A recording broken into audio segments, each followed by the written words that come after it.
जय जय राम हरि जय जय राम हरि हरि हरि जय जय राम हरि जय जय राम कृष्ण हरि जय जय राम कृष्ण जय जय जय जय राम कृष्ण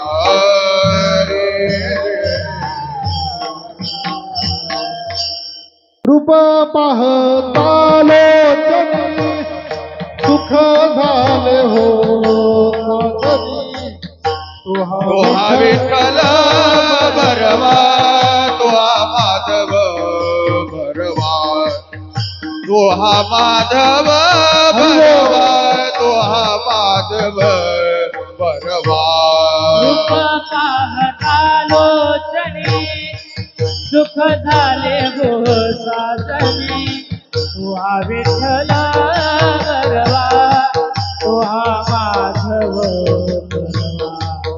तुहा माधव भरवा तुहा माधव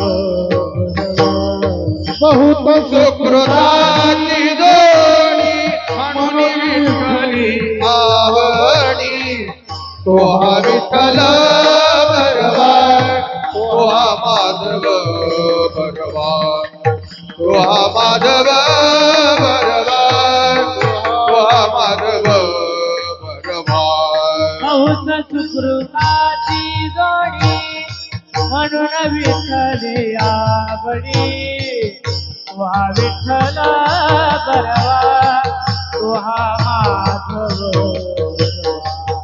तुहा माधव भरवा तुहा माधव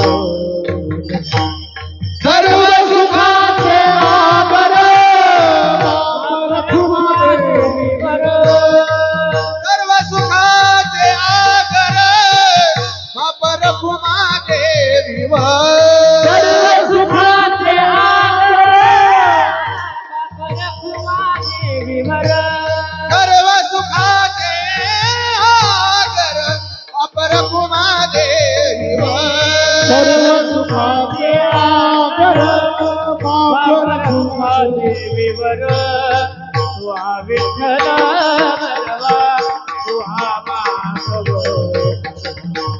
तुहा माधव भरवा तुहा माधव भरवा सर्व सुखाचे आगर बाप रखुमादेवीवर तुहा विठ्ठल भरवा तुहा माधव तुहा माधव भरवा तुहा माधव भरवा जय जय राम कृष्ण जय जय राम कृष्ण हरि जय जय राम जय जय राम जय जय राम जय हो जय जय जय राम जय जय राम कृष्ण हरि जय जय राम जय जय राम कृष्ण हरि जय जय राम हरि जय जय राम जय जय राम हरि जय जय राम जय जय राम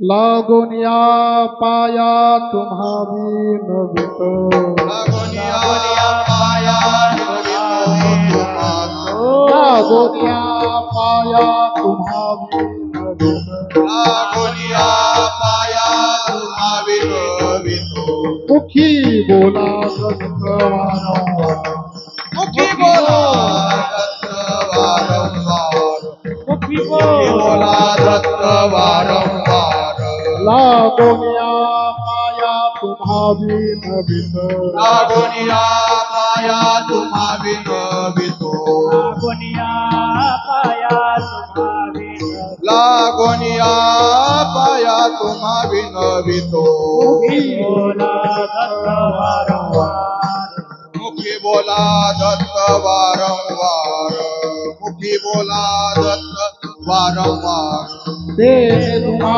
सुख होईल अपार सुख होईल ते तुम्हा सुख होईल अपार दत्तदया सागर आठवावा दत्तदया सागर आठवा दत्तदया सागर आठवा प्रिया पुत्र संसारा गुणगाई पामरा प्रिया पुत्र प्रिया पुत्र संसारा गुणगाई पामरा प्रिया पुत्र संसारा उत्तरी पामरा देने तू अघोरा पावशी देने तू अघोरा पावशी देने तू अघोरा पावशी अवशील देने तुम्हा सुख होईल अपार देने तुम्हा सुख होईन अपार देणे तुम्हा सुख होईल अपार होईल अपार दत्तदया सागर आठवावा दत्तदया सागर आठवा एका जनार्दनी चित्ते दत्त पाया एका जनार्दनी पाया एका जनार्दनी चित्त दत्त पाया एका जनार्दनी पाया स्वरूप काया झाली त्याची दत्त रूप काया झाली सत्स्वरूप काया झाली त्याची देने तुम्हा सुख होईल होईल अपार देणे तुम्हा सुख होईल अपार दत्तदया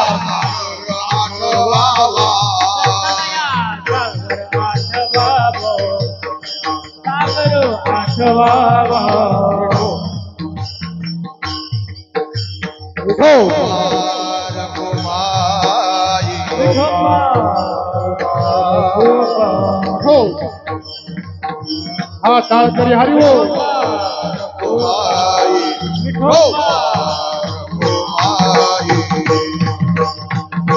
जय देवी ढोपार कुमाई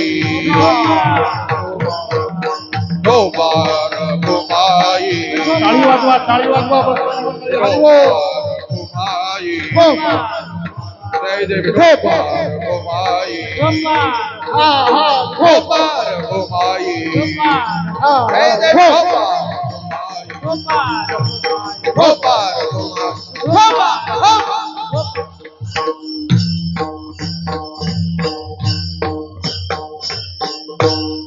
गोनिया पाया गोनिया पाया बिन तुमा विनवित गोनिया पाया गोनिया पाया गोनिया पाया तुम्हा विनवित गोनिया पाया लागोनिया पाया लागोनिया पाया लागोनिया पाया तुम्हा विनवितो लागोनिया पाया लागोनिया पाया लागोनिया पाया तुम्हा विनवित लागोनिया पाया मुखी बोला दत्त वार वार मुखी बोला दत्त वार वार देने तुम्हा सुख देने तुम्हा होईल अपार देने तुम्हा बोला दत्त वार वार मुखी बोला दत्त वारंवार तेने तुम्हा सुख तेने तुम्हा सुख होईन पार तेने तुम्हा सुख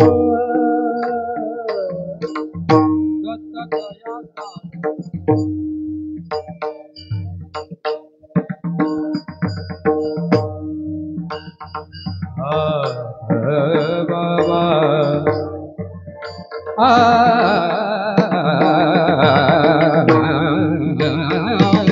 आठ बाबा आठ बाबा आठ बाबा आठ बाबा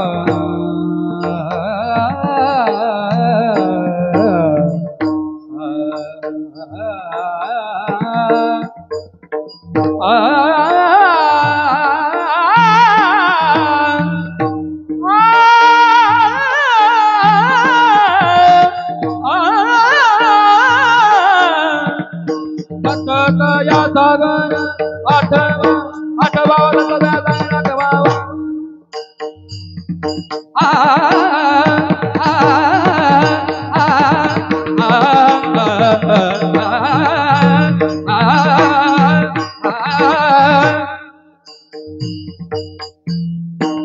दत्तया सागर आठ बाबा दत्तया सागर आठ बाबा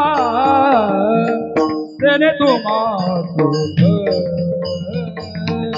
तेने तुम्हा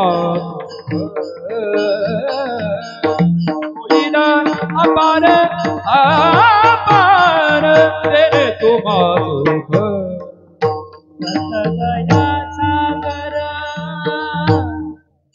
आठ बाबा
बाबा आठ बाबा दत्तया सागर आठ बाबा दत्तया सागर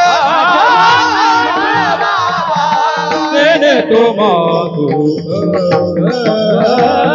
तेने तुम्हा होईन अपार तेने तुम्हा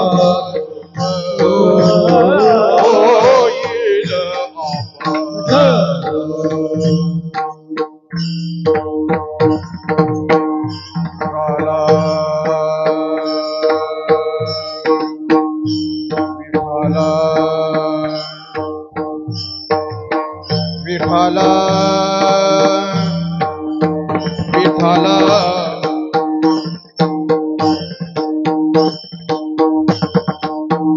हॅलो हॅलो विठ्ठल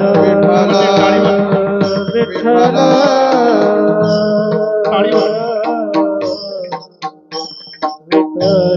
सर्वांनी टाळी वाजवा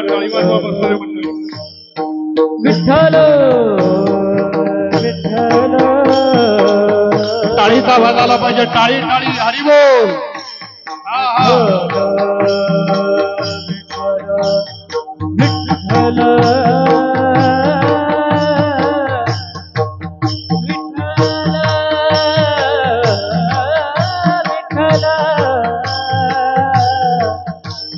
विठ्ठल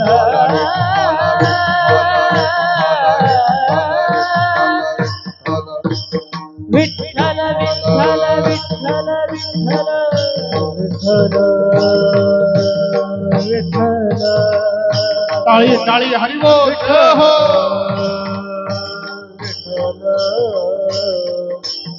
विठ्ठल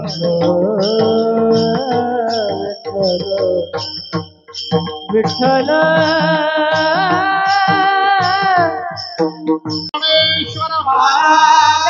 जगद्गुरु तुकाराम सद्गुरु अवधूत चिंतन श्री गुरुदेव विठाला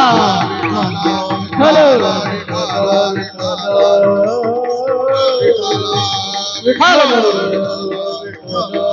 सर्वांनी बोला.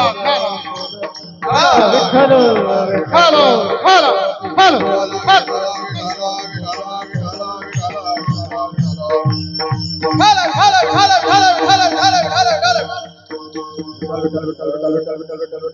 Hello hello hello hello hello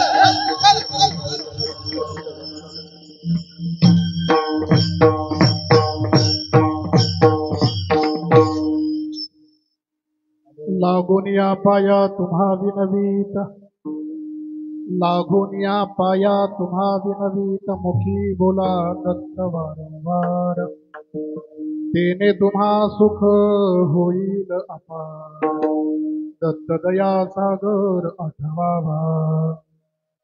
Priya पुत्र संसारा गुंतसी पामरा, प्रिया पुत्र संसारा गुंतसी पामरा, तेने तू अघोरा पावशील, तेने तुम्हा सुख होईल अपार, दत्त दया सागर आठवावा. एका जनार्दनी चिंती दत्त पाया, एका जनार्दनी चिंती दत्त पाया, दत्त रूप काया तेने होय, तेने तुम्हा सुख पावसी अपार, दत्त दया सागर आठवावा.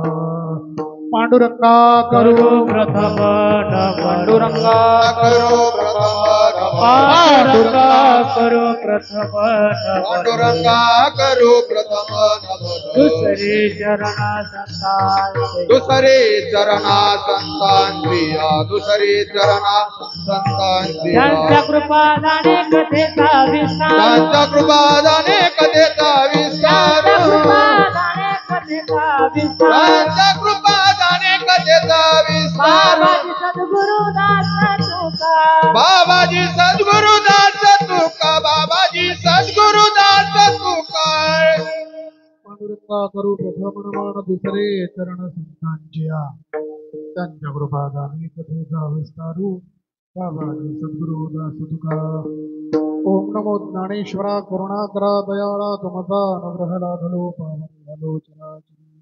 मस्तक माझा पायावरी, मस्तक माझा पायावरी, या बालकरी संतांच्या. विठ्ठल विठ्ठल विठाला विठाला विठाला विठाला विठाला विठाला विठ्ठल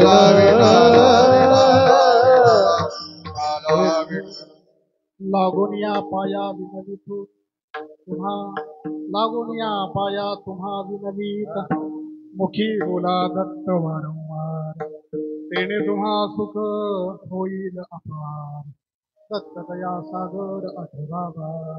प्रस्तुत प्राप्त प्रसंगी प्राप्त स्थळी संप्राप्त सेवेसाठी निवडलेला अभंग पैठण निवासी शांती ब्रह्मनाथरायांचा असून, या अभंगाच्या माध्यमातून नाथराया तुम्हा सर्वांना एक विनंती करतात की अरे बाबांनो, मानवी देहाला आलेला आहात तर मग काय करा, दत्त भगवंताचं भजन करा.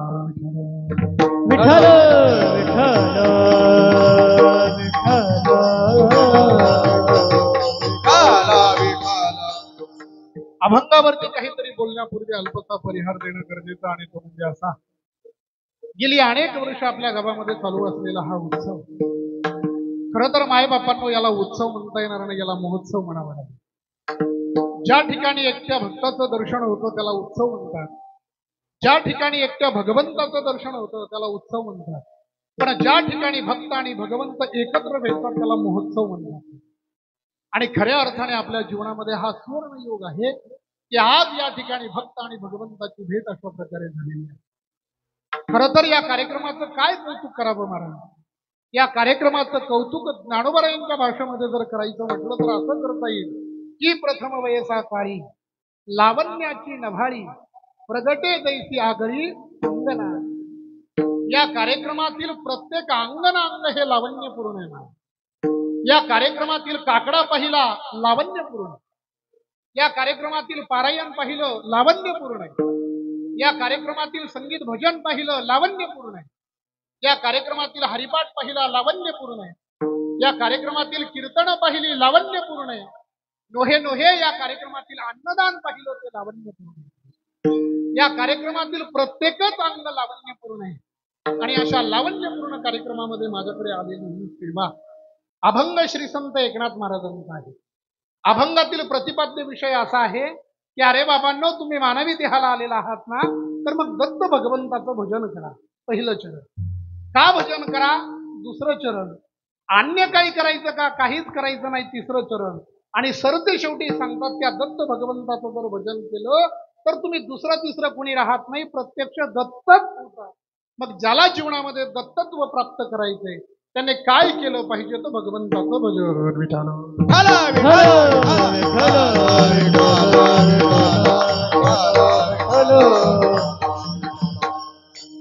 आपण जर या मृत्यू लोकातील सर्व जनजीवनाचं निरीक्षण केलं तर निरीक्षणांती एक गोष्ट आपल्या लक्षामध्ये येईल की या मृत्यू लोकामध्ये आलेले सर्वच जीव हे भजन करतात. मला असा एकही जीव नाही की जो मृत्यू लोकामध्ये येऊन भजन करत नाही.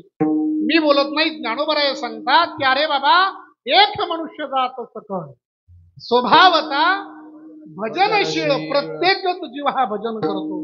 फक्त प्रश्न एवढा आहे की कशाचं भजन करतो. काही लोक संसाराचं भजन करतात आणि काही लोक भगवंताचं भजन करतात. काही लोक परमार्थ करतात, पण कसा? परमार्थ करणाऱ्यामध्ये 3 वर्ग आहेत. एक वर्ग असा आहे की जो स्वप्रिय परमार्थ करतो, दुसरा वर्ग असा आहे की जो परप्रिय परमार्थ करतो, आणि तिसरा वर्ग असा आहे की जो संत प्रिय परमार्थ करतो. पहिला वर्ग असा आहे जो स्वप्रिय परमार्थ करतो, म्हणजे स्वतःला आवडेल असाच परमार्थ करायचा, दुसरं काही करायचं नाही. एखाद्याला जर म्हटलं ना, अरे बाबा आज दत्त जयंती आहे, चल मंदिरामध्ये, तो म्हणतो आलो असतो पण परवाच जाऊन आलो. परवाच जाऊन आलो म्हणजे हा स्वप्रिय परमार्थ आहे. एखाद्याला जर म्हटलं अरे घाल ना तुळशीची माळ, तो म्हणतो घातली असती पण मनाचीच माळ आहे ना, कशाला तुळशीची माळ घालावी. याला म्हणतात स्वप्रिय परमार्थ. स्वतःला आवडेल असंच वागायचं, स्वतःला रुचेल असंच वागायचं. ज्ञानोबराय सांगतात अंगा मनाशी रुची यावे, ये थुलेणी कृत्याकृत्य नाठवे, जो करणे याचे निनावे भलतेची करी. म्हणजे मानवी देहामध्ये आल्याच्या नंतर जे करायचं ते सोडून दिलं आणि भलतच काहीतरी करायला लागला. अर्थात हा जो वर्ग आहे हा स्वप्रिय परमार्थ करणार आहे. दुसरा जो वर्ग आहे तो परप्रिय परमार्थ करतो, म्हणजे माझा परमार्थ लोकांनी पाहिला पाहिजे, माझं भजन लोकांनी पाहिलं पाहिजे, माझ्या भजनाने मला बरं वाटतं की नाही याच्याशी संबंध नाही, पण ते लोकांना गोड वाटलं पाहिजे. याचं वर्णन जगद्गुरु तुकोबराय गाथ्यामध्ये करतात. महाराज अंतरी भावना वेगळीया वेगळीया, अंतरी भावना वेगळीया वेगळीया, अंतरी भावना वेगळीया वेगळीया, अंतरी भावना वेगळीया. गंभे करू भक्ती स्वतःला भुजना, अंतरी भावना वेगळीया, अंतरी भावना वेगळीया. करू भक्ती स्वतःला भुजना, अंतरी भावना वेगळिया अंतरी भावना वेगळिया.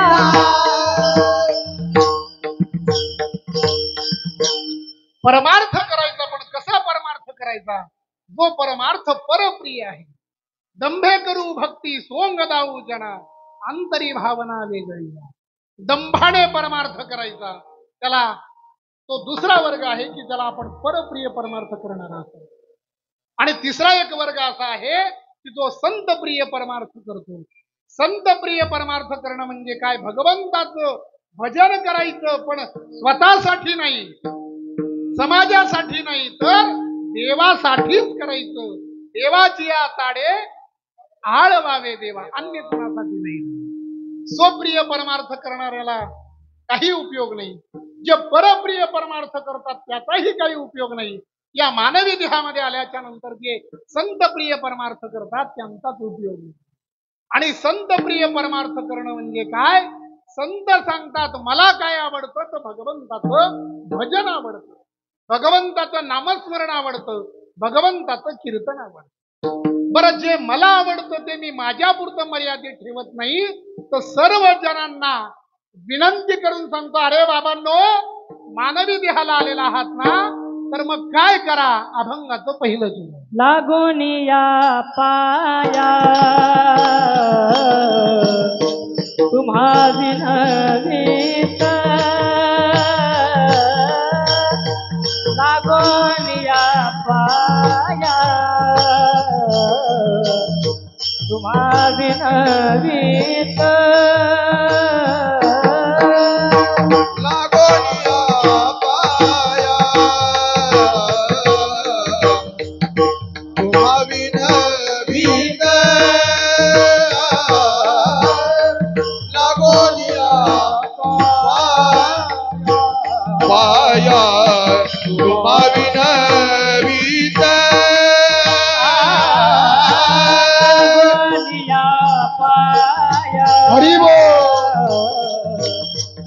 तुम्हा विनवीत. लागून या पाया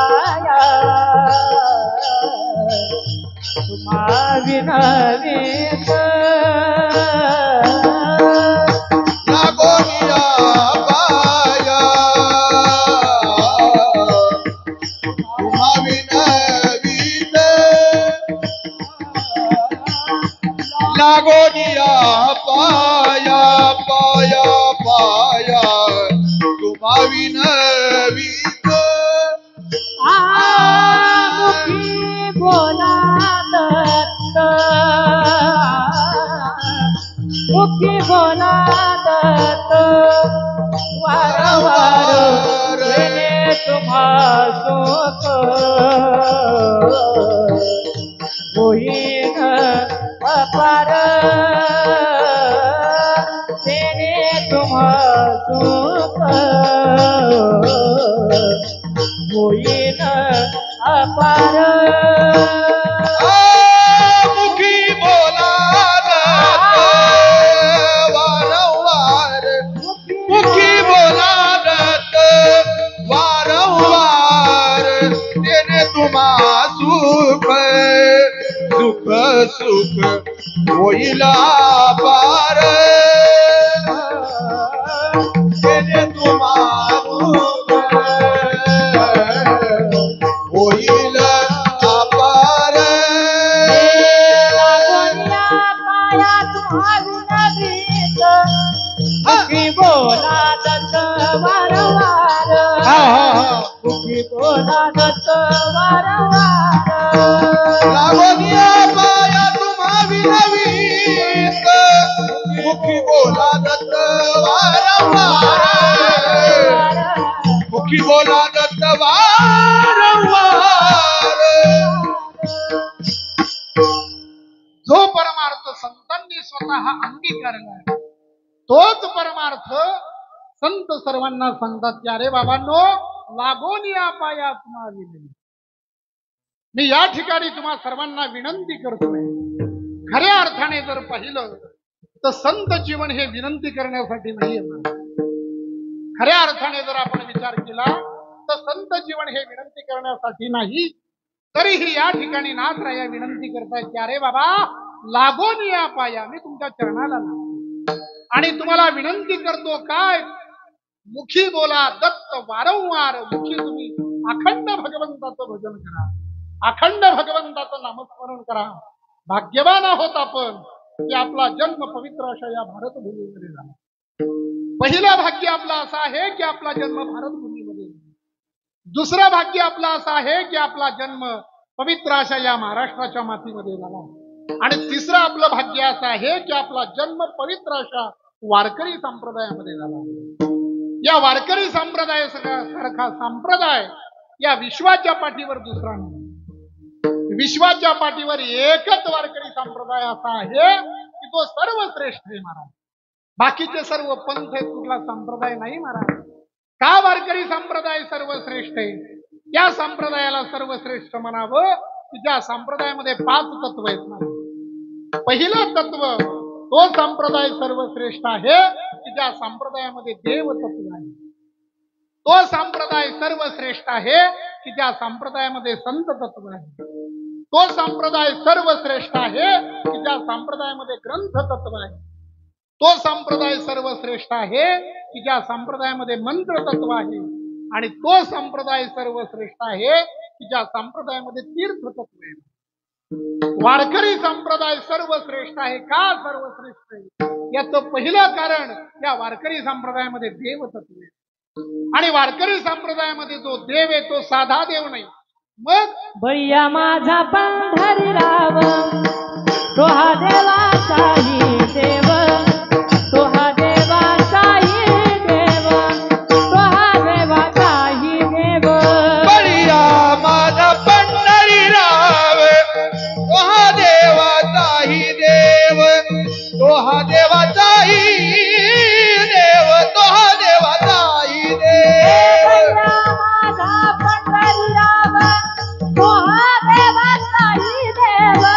बळीया माझा पंढरीराव, तो हा देवाचाही देव, तो हा देवाचाही देव, तो हा देवाचाही देव. बळीया माझा पंढरीराव, तो हा देवाचाही देव, तो हा देवाचाही देव, तो हा देवाचाही देव. देव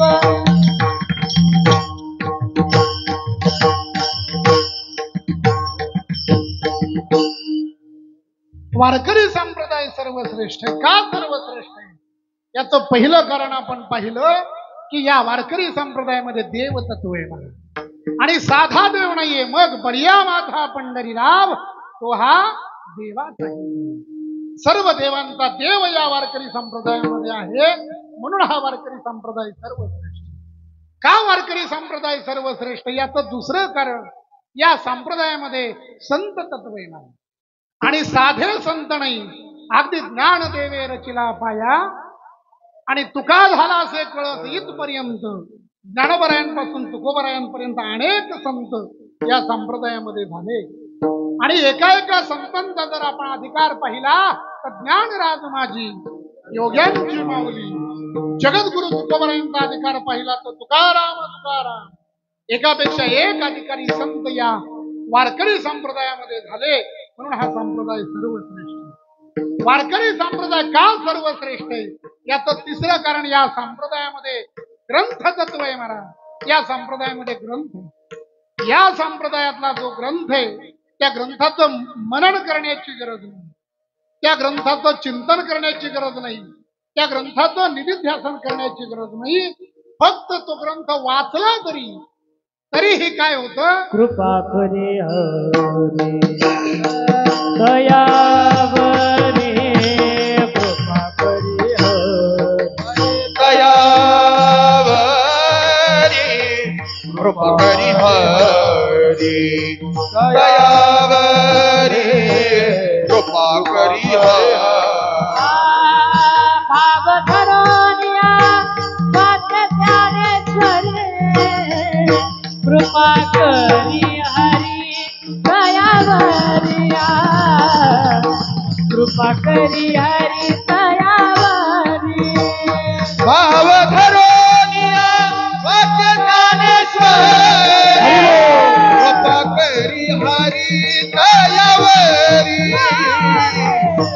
कृपा करी हरी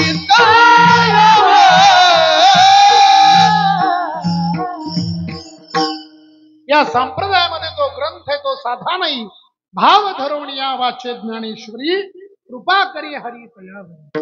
का संप्रदाय सर्वश्रेष्ठ? पहिलं कारण देवतत्व आहे, दुसरं कारण संत तत्व आहे, तिसरं कारण ग्रंथ तत्व आहे, चौथं कारण मंत्र तत्व. या संप्रदायामध्ये जो मंत्र आहे तो साधा मंत्र नाही म्हणा.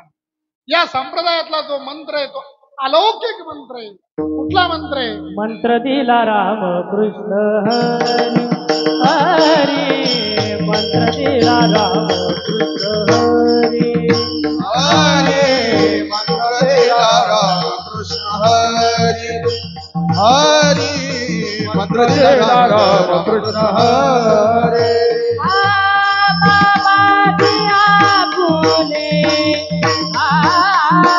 सांगितले नाम मंत्र दिला राम कृष्ण हरी. बाबाजी आपले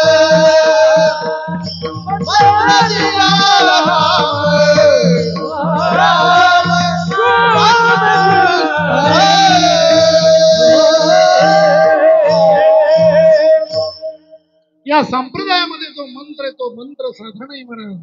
बाबाजी आपुले सांगितले नाम मंत्र दिला राम कृष्ण हरी. राम कृष्ण हरी हा अत्यंत सुंदर मंत्र या संप्रदायामध्ये आहे, म्हणून हा संप्रदाय सर्वश्रेष्ठ आहे. संप्रदाय का श्रेष्ठ याची 4 कारणं पाहिली. पहिलं कारण देवतत्व, दुसरं कारण संत तत्व, तिसरं कारण ग्रंथ तत्व, चौथं कारण मंत्र तत्व आणि 5वं कारण तीर्थ तत्व.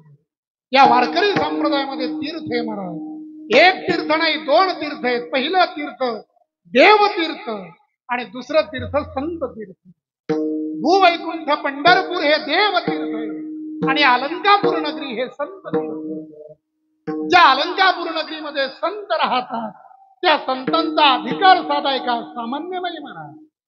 ज्या संतांचा अधिकार सामान्य नाही, जे संत वारकरी संप्रदायाची ध्वजा पुढे घेऊन चालतात, मग त्या संतांना या लोकांच्या पाया पडायची वेळ का आली?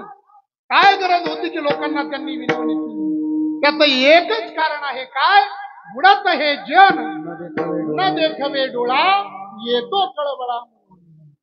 खऱ्या अर्थाने संत या भूतलावरती येतात कशासाठी? फक्त जगाचा उद्धार करण्यासाठी. ब्रह्ममूर्ती संत जगी अवतरले, उद्धरावया आले दीन जना. या मृत्यू लोकामध्ये आल्याच्या नंतर संत पहिलं काम करतात काय? सर्वसामान्यांना उपदेश करतात. सर्वसामान्यांना सांगतात, बाबा रे आता तरी पुढे हाच उपदेश नका करू नाश. जेव्हा सर्वसामान्य उपदेशाने ऐकत नाही तेव्हा संत त्याच लोकांना रागून सांगतात. इथपर्यंत बोलतात, काय माय गेली होती भूतापाशी, का चिडले संत. पहिला उपदेश केला, नंतर रागून सांगितलं तरीही ऐकत नाही. मग मात्र आता सांगतात, बाबांनो आता रागून उपयोग नाही, आता कळकळीची विनंती करतो रे. काय?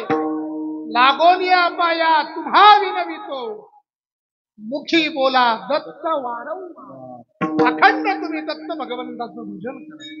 एक जण म्हटला, महाराज तुम्ही म्हणताय दत्त भगवंताचं भजन करा. ठीक आहे, आम्ही दत्त भगवंताचं भजन करू, पण महाराज भजन केल्याच्या नंतर फायदा काय? कारण फायद्याशिवाय आम्ही काही करत नाही. या मृत्यू लोकांमध्ये कोण असा आहे महाराज की जो फायदा पाहत नाही? अहो प्रत्येकाला काही ना काही फायदा आहे. इथं महाराज मृदंग वाजवतायत, त्यांचा काहीतरी फायदा आहे. हे सर्व गातायत, यांचा काहीतरी फायदा आहे. मी आळंदीवरून आलोय, माझा काहीतरी फायदा आहे. प्रत्येक जीव हा फायदा पाहतो महाराज. प्रत्येक जीव फल पाहतो. मग तुम्ही म्हणता वारंवार दत्त म्हणा, वारंवार दत्त भगवंताचं भजन करा.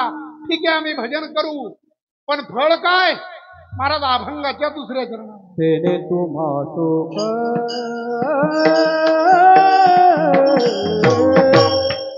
होईल पार,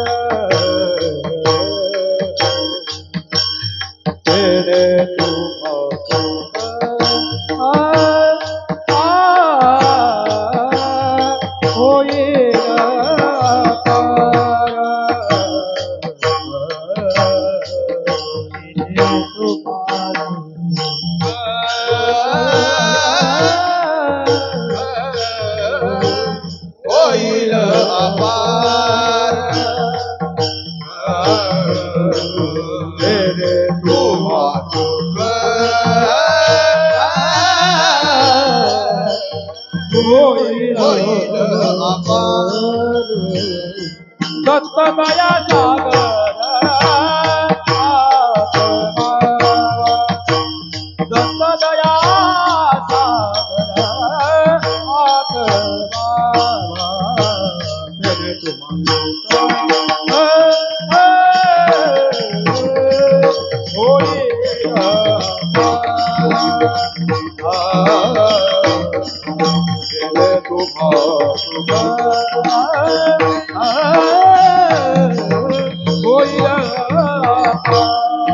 तेरे करो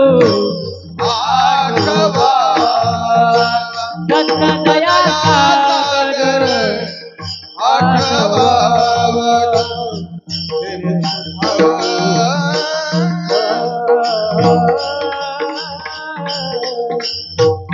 होईल अपार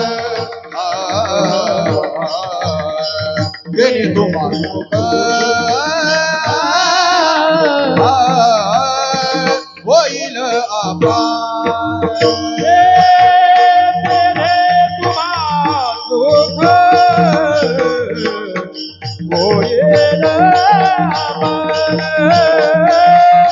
दत्त दया सागर दत्त दया सागर तेरे तुम्हा सुख होईल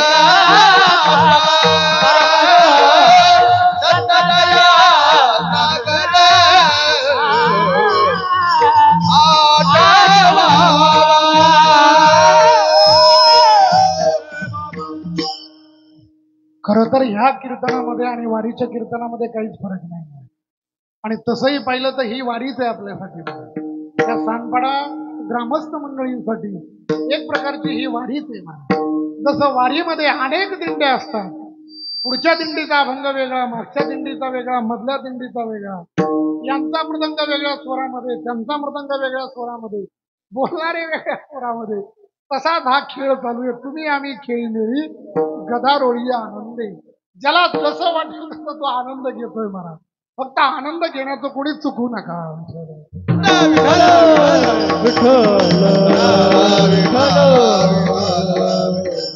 महाराज तुम्ही सांगताय भगवंताचं भजन करा ठीक आम्ही भगवंताचं भजन करू पण भगवंताचं भजन केल्याच्या नंतर काय फळ पदरात पडेल महाराज म्हटले तेने तुम्हा सुख होईल आता तुमच्या जीवनामध्ये सुखाची प्राप्ती होईल ज्या सुखाच्या प्राप्तीसाठी तुम्ही अहोरात्र प्रयत्न करताय ते सुख तुम्हाला भेटेल तुम्ही आम्ही सुखाच्या प्राप्तीसाठी किती प्रयत्न करतो सकाळी उठल्यापासून झोपेपर्यंत नोहे नोहे जन्माला आल्यापासून मरेपर्यंत सुखाचीच तळमळ आहे महाराज पण तरीही सुख भेटलं का तरीही सुख भेटलं नाही महाराज म्हणतात ना सुखा लागी करीशी सुखासाठी तू तळमळ करतोय बरोबर आहे पण सुख भेटतच नाही का कारण मार्ग चुकलाय म्हणून ज्यावेळेस मार्ग योग्य सापडेल तेव्हा सुख सापडेल आपण संसारामध्ये राहून सुख शोधतोय संसारामध्ये राहून सुख सापडणार नाही जर सुख पाहिजे असेल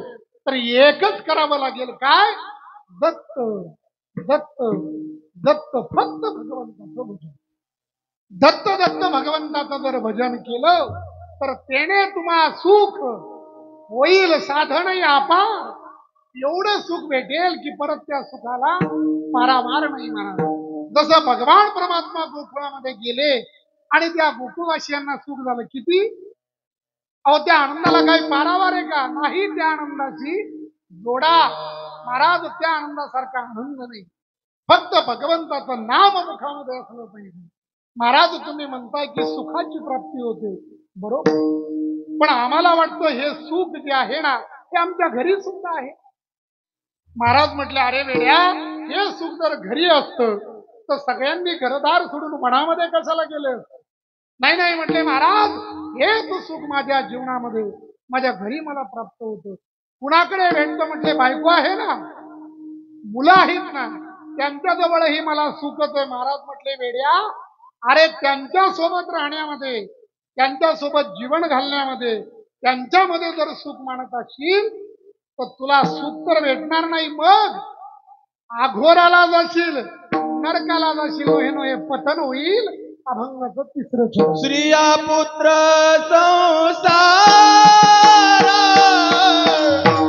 गुंतसी पामरा.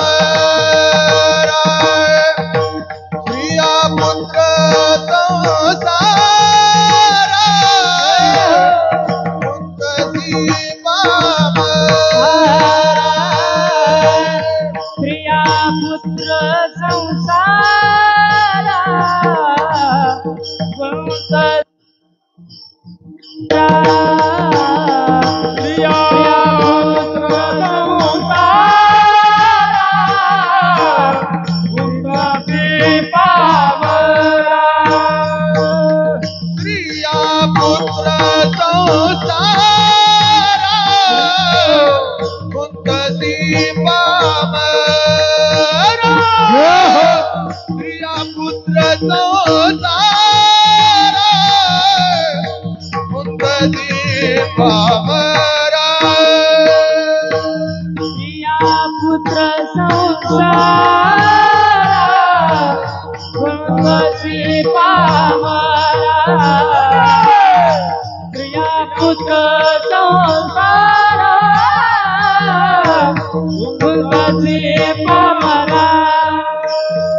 महाराज म्हणतात, अरे तू जर प्रिय बायकाला आणि पोरांना जर त्यांच्यामध्ये जर सुख मानत असशील तर खरं सांगू का, तेने तू आघोरा पावशील. तू आघोराला गेल्याशिवाय, तुझं पतन झाल्याशिवाय राहणार नाही.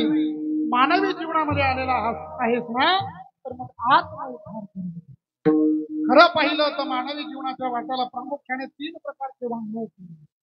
एक आहे औपनिषदीय वाङ्मय, एक आहे स्मार्थ वाङ्मय आणि एक आहे संत निर्मित वाङ्मय. औपनिषदीय वाङ्मय असू द्या, स्मार्थ वाङ्मय असू द्या किंवा संत निर्मित वाङ्मय असू द्या, या तिन्ही वाङ्मयाचा एकच निर्धार आहे, अरे बाबा तू मानवी देहाला आलेला आहेस ना, तर मग आत्मउद्धार करून.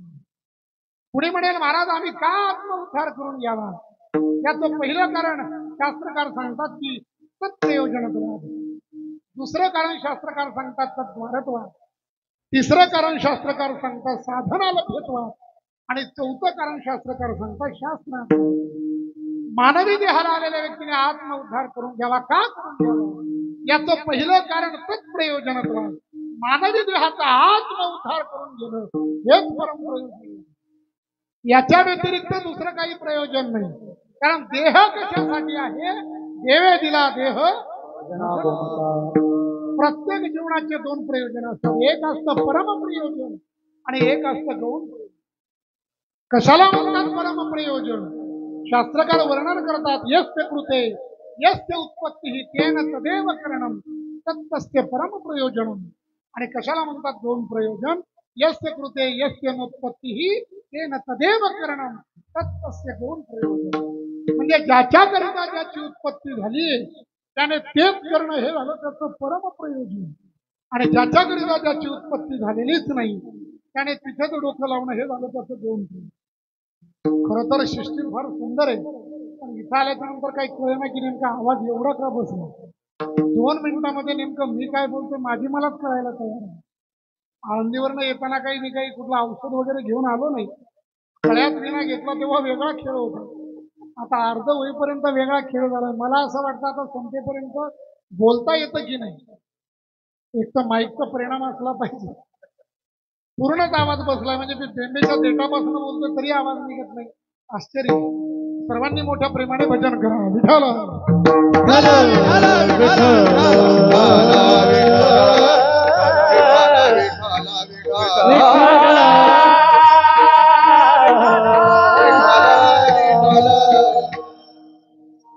काही काही माईक असतात असे की जे आवाज फेकून घेतात. याही माईकला असं वाटलं पाहिजे हा बराच लांबून आलेला आहे, जास्त काही नाही बाबा. माय बापांनो, ज्याच्याकरिता ज्याची उत्पत्ती झाली त्याने तेच केले पाहिजे. मानवी देहाची उत्पत्ती जर भगवंताचं भजन करण्यासाठी झाली तर काय करावं? भगवंताचंच भजन करावं आणि त्याच्यासाठी हा देह भेटला. हा मुद्दा पटण्यासाठी आमचे गुरुवारी वैद्य बाबा फार सुंदर दृष्टांत सांगायचे. एक नवीन लग्न झालेलं म्हणजे नवीन लग्न जमवण्याचा कार्यक्रम चालू. मुलाने मुलीला पाहिलं, मुलीने मुलाला पाहिलं, दोघांना हे दोघं आवडले. वा काय सुंदर जोड आहे म्हटले.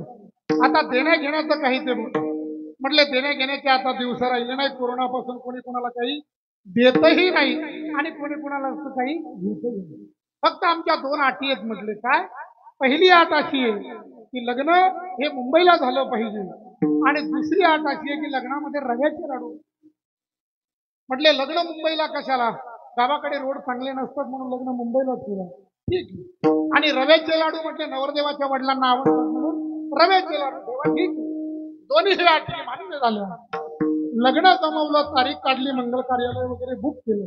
सगळे लोक लग्नाला त्या ठिकाणी गेले आणि गेल्याच्या नंतर सर्व जेवायला बसले. अरे म्हटले सगळे जेवायला बसले. नवरदेवाचे वडील राहिले, त्यांना बीपीचा त्रास आहे. अरे थोडे शुगर आहे, त्यांनाही बसवा. कुठे बसवावं? जागाच नाही. दाराच्या शेजारी कशी तरी जागा केली, तिथे त्यांना बसवलं. बसले जेवायला. बसल्याच्या नंतर सर्व काही ताटामध्ये पंचपक्वान्न वाढले आणि सर्वात शेवटी रव्याचा लाडू वाढला. आता नवरदेवाच्या वडिलांना तो आवडत होता महाराज. काय पहिलं खावं आणि काय शेवट खावं याचं मोठं शास्त्र आहे. काही लोक खातात पहिला भात आणि धुतात त्याच्यातच हात. तसं चालत नाही महाराज. काय पहिलं खावं काय शेवट खावं याचं मोठं शास्त्र आहे. आता सांगायला वेळ नाही. जाऊ द्या. नवरदेवाचे वडील जेवायला बसले आणि बसल्याच्या नंतर मायबापांना ताटात सगळं वाढलेलं होतं. सर्वात शेवटी रव्याचा लाडू वाढला. जसा रव्याचा लाडू वाढला तसं नवरदेवाच्या वडिलांनी आक्रमण केलं. त्याच्यावर रव्याच्या लाडूवर. त्यांना तो लाडू आवडत होता. त्यांनी तो लाडू असा 2 बोटाने दाबून फोडण्याचा प्रयत्न केला, पण लाडू काही कुठे. त्या रव्याच्या लाडूची एक गंमत माता मावल्यांना चांगलं माहित आहे. त्या रव्याच्या लाडूची जर चाचणी जमली तर तो एवढा नरम होतो की ओठाने फोडून खाण्यासारखा होतो. पण एकदा का चाचणी चुकली रे चुकली की मग त्याच्यावरून बुलडोजर जरी घातलं तरी ते फुटत नाही. आणि नेमकं झालं असं होतं की त्या रव्याची चाचणी चुकली. 2 बोटाने दाबला पण लाडू फुटे ना. 5 बोटाने दाबला तरी लाडू फुटे ना. बुक्की मारली, मनगट निघालं पण लाडू फुटायला तयार. तो म्हटला अरे पठ्ठ्याने गाव फोडलं आणि साधा लाडू फुटत नाही. अतिशोक्ती अलंकारात असं सांगतात, त्या दाराच्या शेजारी बसला होता तो लाडू उचलला, दाराच्या फटीत ठेवला, दार ओढलं, बिदागिरी निघाली पण लाडू फुटायला. अरे कुणी हे लाडू बनवले? असं कुठे लाडू असतो का? अरे कोण आचारी आहे? काय स्वयंपाकी? म्हातारा थोडा करारी होता. त्याची झाली बोलाबोली.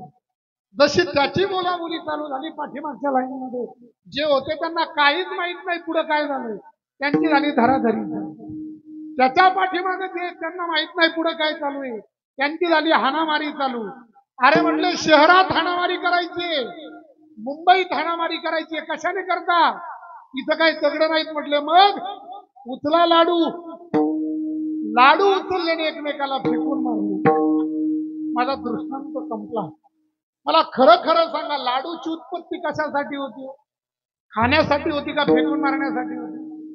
खाण्यासाठी होती. पण हे लाडूंना कळतंय कुठं?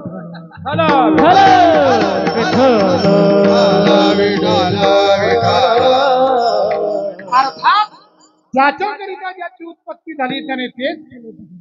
या मानवी देहाची उत्पत्ती आत्म उद्धार करून घेण्यासाठी झाली. म्हणून शास्त्रकार पहिलं कारण सांगतात तत्प्रयोजन. शास्त्रकार दुसरं कारण सांगतात तद्वारत्वाद. अरे बाबा, मानवी देह जो आहे तो आत्म उद्धारासाठी दानवंत आहे. तुम्ही जर अन्य योनीचा विचार केला तर अन्य योनीद्वारे नाही आत्म उद्धार करून घेता येईल. कारण पशु काय पाप पुण्य जाणती, उत्तम मध्यम भोग भोगी आणि कहे ज्ञान नाही कोटी,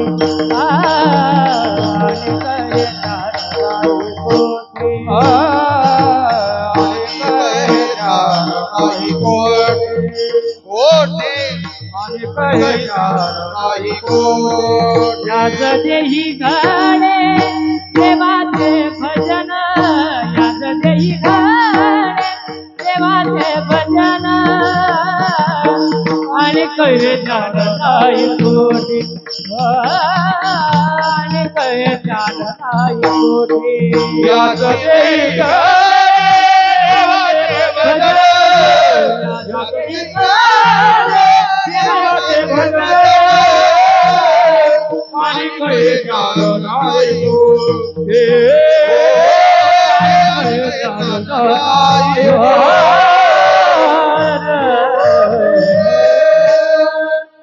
अन्य योनीचा जर विचार केला तर अन्य योनीने नाही आत्म उद्धार करून घेतला. याच देही घडे देवाचे भजन, आणि कहे ज्ञान नाही कोटे. म्हणून शास्त्रकार दुसरं कारण सांगतात तत्वारत्वाद. अरे बाबा, हा मानवी देह जो आहे तो आत्म उद्धारासाठी दारवंत आहे म्हणे. बाकी योनी जर पाहिलं म्हणजे काय दारवंत नाही. मग हाही मुद्दा पटण्यासाठी आमचे गुरुवर्य मोठे बाबा सुंदर दृष्टांत सांगत. एक सुरदासजी होते. त्यांना गावामध्ये जायचं होतं. कसं गावामध्ये जावं? कुणाच्या तरी पावलांचा आवाज झाला आणि ते म्हटले, अहो मला गावात जायचं, जरा नेऊन सोडता का? ते म्हटले, सोडलं असतं तुम्हाला गावात नेऊन, पण मी सावडायला चाललोय, माझ्याकडे वेळ केला. मग असं करा की गावाच्या बाहेरची भिंत, ज्याला गावकोस म्हणतात, तुम्ही तापत तापत तापत दारापर्यंत जा. जिथं दार येईल तिथून आतमध्ये प्रवेश करा. सूरदासची डोळे डोळ्याने दिसत नाही, भिंतीला हात लावला. तापत तापत तापत दारापर्यंत आले. पण जसं दार आलं का तसं त्यांचं अंग खाजवलं. अंग खाजवतायत, पुढेही चालतायत. परत हात पुढे केला. आता काय लागलं असेल? दार लागला असेल. परत भिंत लागली. परत तापत तापत दारापर्यंत आले. पण दार आल्याबरोबर त्यांचं अंग खाजवायचं. असं किती दिवस फिरले म्हणजे आज जातील. ज्ञानोबराय वर्णन करतात, नगर भ्रमता जन्मताई परिप्रवेशो एका द्वारे, तैसा यजितो भजितो पूजितो परी उकलुनंद कुमरुरे, नुद्धरीचे नुद्धरीचे नुद्धरीचे गोपाळे नुद्धरीचे. अरे वेड्या, या मानवी देहाशिवाय आत्म उद्धार नाही. जर आतमध्ये जायचं असेल तर हा मानवी देह दारवंत आहे म्हटले. याच देहाने आत्म उद्धार करून घेता येतो. म्हणून तू काय कर, आत्म उद्धार कर. का करून घे? याची दोन कारण पाहिली. पहिलं कारण तत्प्रयोजन होतं. दुसरं कारण तद्वारत्वाद. शास्त्रकार तिसरं कारण सांगतात साधना लभ्यत्वाद. अरे बाबा, देव दुर्लभ असणारा हा मनुष्य देह तुला प्राप्त नाही. काय या मनुष्य देहाची महती सांगावी? अत्यंत दुर्लभ. किती दुर्लभ आहे? भागवताचार्य वर्णन करतात, दुर्लभो मानसो देह देहिनाम क्षणभंगुरः तत्रापि दुर्लभम मन्ये वैकुंठप्रिय दर्शन. त्या मानवी देहासारखं दुर्लभ काही नाही. सगळं काही परत परत भेटेल. सुभाषितकार वर्णन करतात, पुनर्वित्तम पुनर्मित्रम पुनर्भार्या पुनर्मही एतत् सर्वं पुनर्लभ्यम न शरीरम पुनः. एकदा केलेलं धन परत भेटेल. एखादा केलेला जीवलग मित्र परत भेटेल. पुनर्वित्तम पुनर्मित्रम पुनर्भार्या. एखाद्याची अत्यंत प्रेम करणारी बायको जर गेली तर तीही परत भेटेल महाराज. पण एकदा काय हे शरीर गेलं रे बाबा, की ते परत भेटू शकत नाही. न शरीरम पुन्हा पुन्हा. एकदा केलेलं शरीर भेटू शकत नाही, म्हणून या शरीराने तू भगवंताचं भजन कर. एक तर म्हटलं महाराज तुम्ही म्हणता ना की हे शरीर आम्हाला या जन्मामध्ये गेलं की परत भेटत नाही, पण परत मानवी देह भेटेल तेव्हा भगवंताचं भजन करू. जगद्गुरु तुकोबरायांचे बंधू कानोबराय म्हणतात, अरे वेड्या आता मागुता येईल फेरा हे तो न घडे या. परत मानवी देहाला येशील काही गॅरंटी नाही. अरे काय भरोसा या देहाचा, क्षणभंगूर जाय न कळता, ग्रास गेली सत्ता नाही हती किंबहुना क्या भरोसा है इस जिंदगी का. मग भेटलाय हा देह कसा, पावला हा देह काकताली न्याय. न घडवू पाय गणवाले आले, न घडवू पाय गणवाले.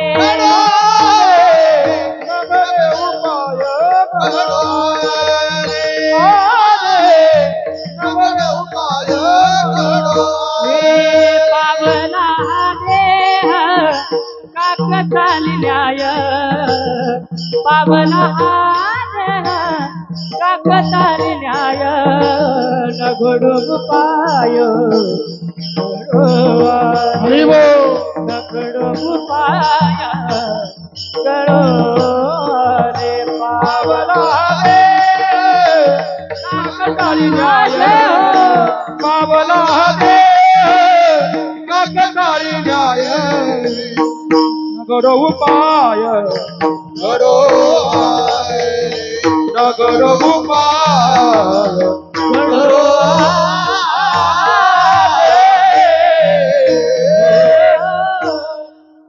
नरदेह प्राप्त झाला कसा, पावला हा देह काकताली. आंधळ्याच्या हातात कावळा सापडावा तसा भेटला. एका नगरीमध्ये एका राजाने दवंडी दिली. जो कोणी एक कावळा पकडून आणेल त्याला अर्धराज्य दान दिलं जाईल. सर्वांनी ती दवंडी ऐकली. महाराज एक सूरदासजी गंगेमध्ये स्नान करत होते. त्यांनी हे ऐकलं की जो कोणी एक कावळा पकडून आणेल त्याला अर्धराज्य दान देतात. त्यांचा नियम होता, गंगेमध्ये स्नान करत असताना पाण्यामध्ये बुडी मारायची आणि वरती येऊन एक टाळी वाजवायची. आज पाण्यामध्ये बुडी मारली, वरती येऊन एक टाळी वाजवायला लागली. अचानक टाळी वाजवत असताना काय झालं, हातामध्ये कावळा सापडला. डोळ्यानं दिसत नव्हतं पण स्पर्श ज्ञान चांगलं होतं. ओळखलं की हा कावळाच. धावत राजाकडे गेले. अहो राजे साहेब ऐकलं का, काय झालं. काही नाही, हा कावळा घ्या आणि अर्धराज्य तुम्ही मला दिले. प्रधानजी थोडे हुशार होते. प्रधानजी म्हटले, अरे वेड्या एक कावळा देऊन अर्धराज्य घेण्यापेक्षा 2 कावळे देऊन पूर्णच राज्य घेऊन टाका. पाठीमागचे 5 वर्ष अर्ध्या राज्यासाठी तर गेलेत, आता कशाला परत गावचे. मग आता काय कर, 2 कावळे पकडून आण आणि पूर्णच राज्य घेऊन टाक. तो म्हटला ठीक आहे, त्याला काय लागतंय, आता जातो म्हटला. पहिला होता तो राजाकडे दिला नाही, तसाच हातामध्ये ठेवला. त्याला वाटलं गंगेमध्ये जायचं, बुडी मारायची, टाळी वाजवायची. कावळा सापडला. गंगेमध्ये गेला, बुडी मारली. आता टाळी वाजवायची आहे. टाळी वाजवण्यासाठी हात तर मोकळे पाहिजे. पहिला होता तो बगलेमध्ये ठेवला आणि दुसरा पकडण्यासाठी जशी टाळी वाजवायला लागला, दुसरा सापडला असेल का हो? अहो पहिला होता तोही गेला. तीच अवस्था आपली महाराज. आपल्याला हा नरदेह आंधळ्याच्या हातात कावळा सापडावा तसा सापडला. पण आपण म्हणतो नंतर भजन करू, नंतर भजन करू, आणि ते नंतर येतच नाही. कबीरदासजी सांगतायत, जन्म तेरा बातो ही बीत गयो, रे तूने कबहू ना कृष्ण की. 5 बरस का भोला भाला, अब तो 20 भयो, मगर 25 माया कारण, देश विदेश गयो, रे तूने कबहू. संपूर्ण आयुष्य निघून जातं पण भगवंताचं भजन करत नाही. महाराज म्हणतात, अरे वेड्या नरदेह प्राप्त झालाय म्हणून काय कर, भगवंताचं भजन कर, आत्मउद्धार करून घे. काय आत्मउद्धार करावा त्याची 3 कारणं पाहिली. पहिलं कारण तत्द्वारत्वाद, दुसरं कारण पहिलं कारण तत्प्रयोजनत्वाद, दुसरं कारण तत्द्वारत्वाद, तिसरं कारण साधनाला भेदवाद, आणि 4थं कारण शास्त्राग्रह. सर्व शास्त्राचा एकच आग्रह आहे, काय, हरेदात्मनात्मानम. काय आग्रह आहे, आपोली आपण करा सोडवून. म्हटले महाराज शास्त्र सांगतं तुम्ही तुमची सोडवण करून घ्या, तुम्ही तुमचा उद्धार करून घ्या, पण कसा? महाराज म्हटले उद्धार करून घ्यायचा असेल तर दत्त दत्त आणि दत्त, फक्त दत्त भगवंताचं भजन करावं लागेल. एखादा जर म्हटला की बायको माझी आहे, उद्धार होणार नाही. एखादा म्हटला मुलगा माझा आहे, उद्धार होणार नाही. बायको लोक म्हणतात ना सगळे माझे, अहो कोणी कुणाचं नाही महाराज, नाही कुणाचे कुणी तुझे नव्हे रे कोणी, अंती दासले एकल प्राण्या प्राण्या मायेचा बाजार, इथं कुणीच कुणाचं नाही. म्हणून काय करा, प्रिया पुत्र संसारा, जर प्रिया पुत्र आणि संसार माझा म्हटलं तर वेड्या काय होईल, तुझं पतन होईल. म्हटले महाराज आमचं पतन होईल तुम्ही सांगता, आम्हाला पतन व्हावं असं वाटत नाही, आम्हाला उद्धार व्हावा असं वाटतं. महाराज म्हटले उद्धार करायचा असेल तर एकच करावं लागेल, अभंगाचं चौथं. एक जनार्दन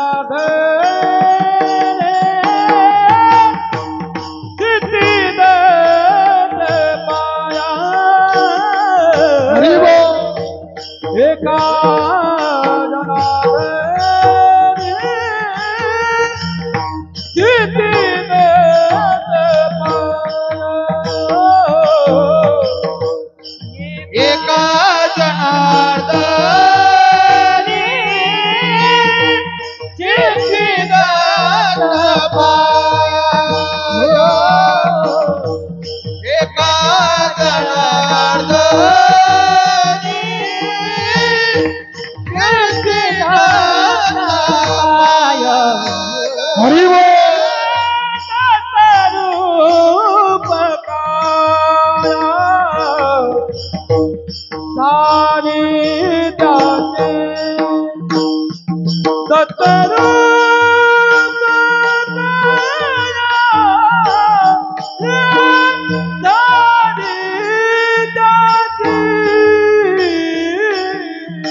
म्हटले जीवनामध्ये जर खऱ्या अर्थाने सुख पाहिजे असेल तर एका जनार्दनी एकच करा, काय?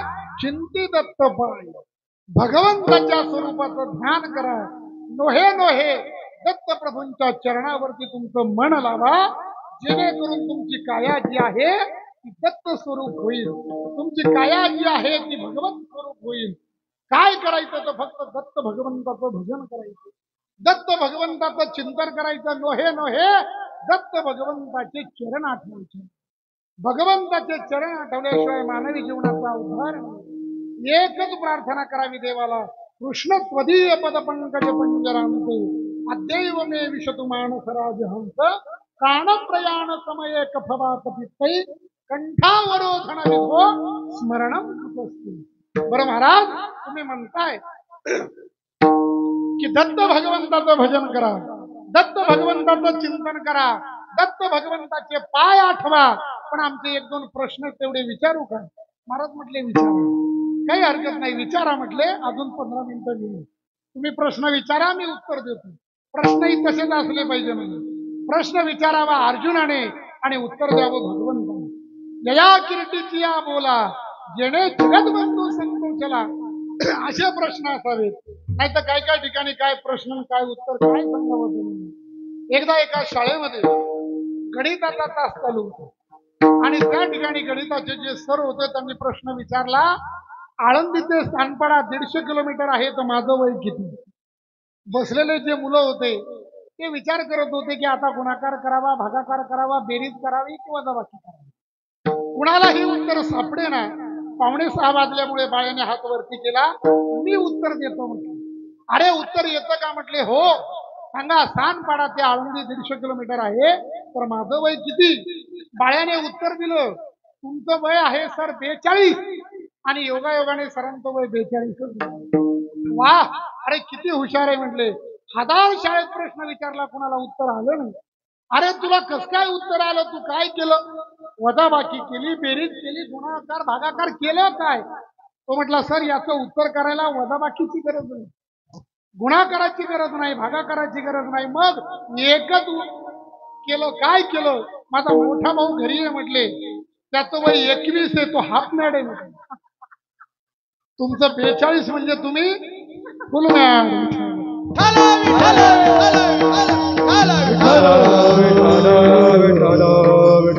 भाव फक्त एवढा की असे प्रश्न विचारून उपयोग नाही. प्रश्न विचारावेत कसे? काही मी उद्धार पावे, काय कृपा करील नारायण. तुम्ही संतजन करा समाधान चित्त. महाराज मग उद्धाराचेच आमचे प्रश्न. ज्या दत्त प्रभूंचं भजन करावं, ज्या दत्त प्रभूंचं चिंतन करावं, ज्या दत्त प्रभूंचं नामस्मरण करावं, नोहे नोहे पाय आठवावे. ते दत्त प्रभू कुठे अवतीर्ण झाले कृपा करून आम्हाला सांगा. कुणाच्या घरी आले आम्हाला सांगा. त्यांची आई कोण, त्यांचे वडील कोण, कधी आले हे आम्हाला कळलं पाहिजे. महाराज म्हटले हे सांगतो, पण त्या अगोदर सर्वांनी मोठ्या प्रेमाने भजन करा. हात वरती करा सर्वांनी अगदी मोठ्या प्रेमाने भजन करायचं, तरच दत्त प्रभू अवतीर्ण होणार. ज्यांना ज्यांना हात आहेत त्यांनी वरती करा. जो हात वरती करणार नाही त्याला शेजाऱ्याची शपथ आहे बरं का. मग आता शेजाऱ्यासाठी तरी हात वरती करा, अगदी सरळ, आणि सर्वांनी मोठ्या प्रेमाने भजन करा.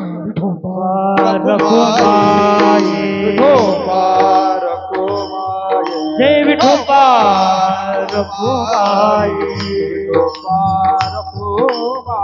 विठोबा रखुमाई, बोला बोला. विठोबा रखुमाई, विठोबा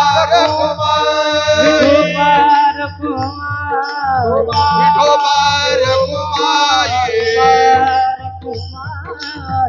विठोबा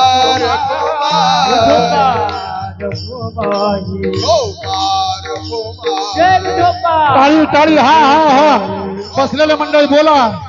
विठोबा रखुमाई, विठोबा रखुमाई,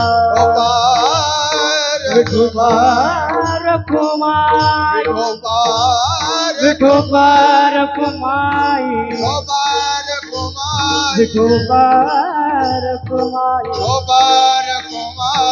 विठोबा रखुमाई, विठोबा रखुमाई,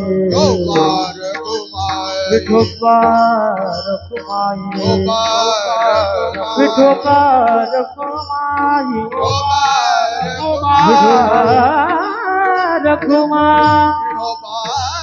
विठोबा रखुमाई, विठोबा रखुमाई, विठोबा रखुमाई, विठोबा रखुमाई,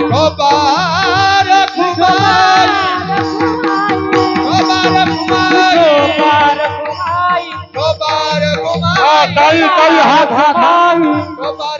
विठोबा रखुमाई, विठोबा रखुमाई, विठोबा रखुमाई, कुंडली जवळला. हरी विठ्ठल ज्ञानदेव तुकाराम.